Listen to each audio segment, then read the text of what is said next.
అలాగే ఆడపడుచులు క్షేమంగా ఇంట్లో నుంచి బయటికి వెళ్ళి తిరిగి ఇంటికి రావాలంటే అభద్రత ఉండకూడదు.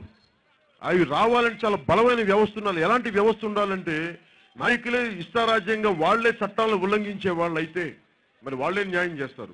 అందుకనే అనకాపల్లి మన విశాఖపట్నం పార్లమెంటుకి జేడి లక్ష్మీనారాయణ గారిని మనం తీసుకొస్తున్నాం.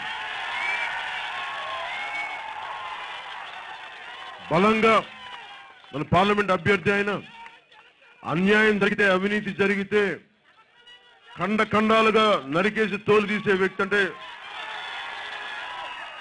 అవినీతి తోలు దోపిడీ వ్యవస్థ ఎవరున్నా కానీ వాళ్ళని ఖండాలకు చీల్చి చెండాడగలిగే శక్తి సత్తా ఉన్న వ్యక్తి, ఒక సామాన్యుడు, ఒక చిన్నపాటి 170 రూపాయలు ఉపాధ్యాయురాలుగా పనిచేసే అలాంటి టీచర్ కొడుకు,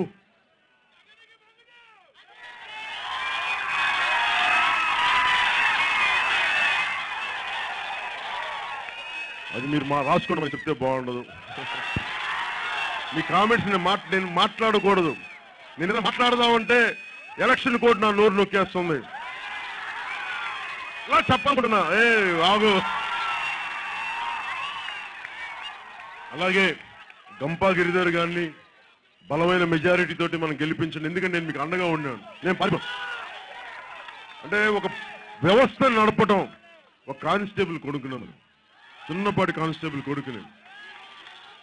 నేను మీలాగా చాలా మంది పెద్దల్లో ఇక్కడ జేడీ గారి లాగా వీళ్ళందరిలాగా పెద్ద పెద్ద చదువు మా మాదాసు గారు నేను లాయర్లు చేయలేదు, లా చేయలేదు. ఆంధ్రప్రదేశ్ లా చదువుకున్నారు. మన వైస్ ప్రెసిడెంట్ మన వెంకయ్యనాయుడు గారి ఆయన సహ విద్యార్థి, వాళ్ళంతలా చదువుకోలేదు. నేనేదో సార్ నేను పెద్ద చదువుకోలేదు, 10వ తరగతి కొంచెం బలంగా 32 మార్కులతో పాస్ అయిన వాడిని, ఏదో మాకు తోచిన సహాయం చేస్తున్నాం అంటే నాలాంటి వాడు పట్టి పెట్టి ఇక్కడ దాకా వచ్చాడంటే ఎంత ధైర్యం కావాలి, వదిలేయాలి. పోరాటం చేస్తే పోయేదే ఉంది విధవ బానిస సంఖ్యలుగా. ఏమిటి బానిస సంఖ్యలు?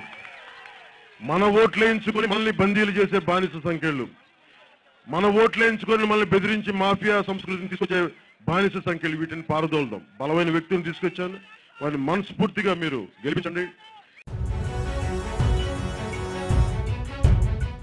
Please subscribe to New Waves.